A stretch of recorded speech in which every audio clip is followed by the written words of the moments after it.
A Velediction forbidding mourning, a poem by John Donne. This poem was published in 1633. As virtuous men pass mildly away and whisper to their souls to go, while some of their sad friends do say, the breath goes now, and some say no.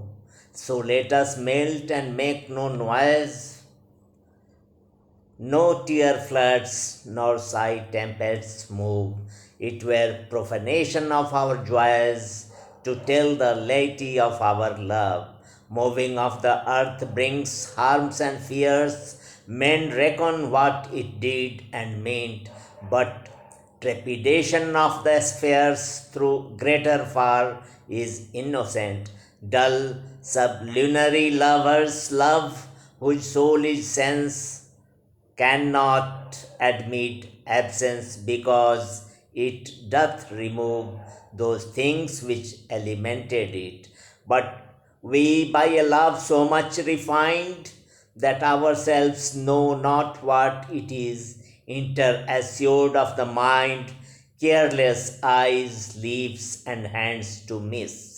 Our two souls, therefore, which are one, though I must go, endure not yet a breach, but an expansion like gold to airy thinness beat.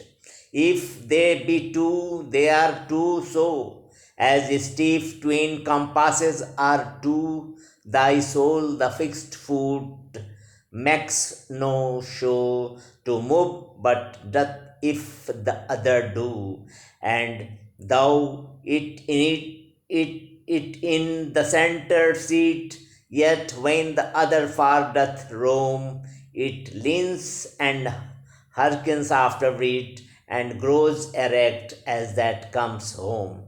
Such will thou be to me, who must, like the other foot, obliquely run.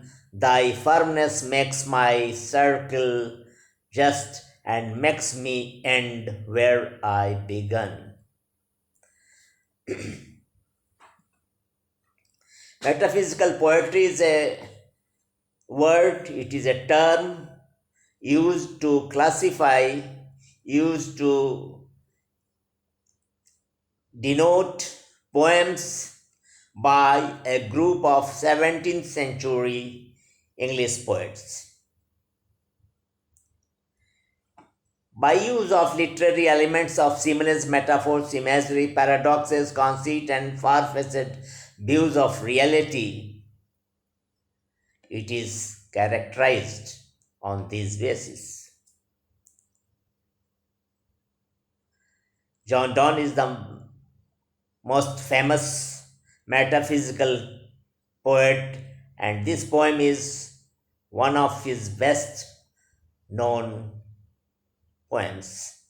It was written in 1611 or 1612 for his wife Anne Moore before he left on a trip to continental Europe. The poet is about to part from his beloved for a long time, and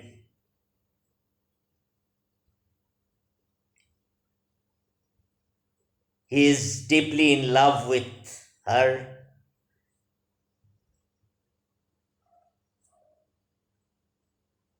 So he goes on to say, they should not mourn their separation. Thus, John Donne uses a series of metaphors, and each metaphor describes a way to look at the event, occasion of their separation without mourning. And this poem, particularly notable for its use of conceits and metaphors to describe the couple's relationship, and this is one of the most famous poems which paint the parting of lovers. So, in this sense, it is enjoyable to read this poem and to understand this poem.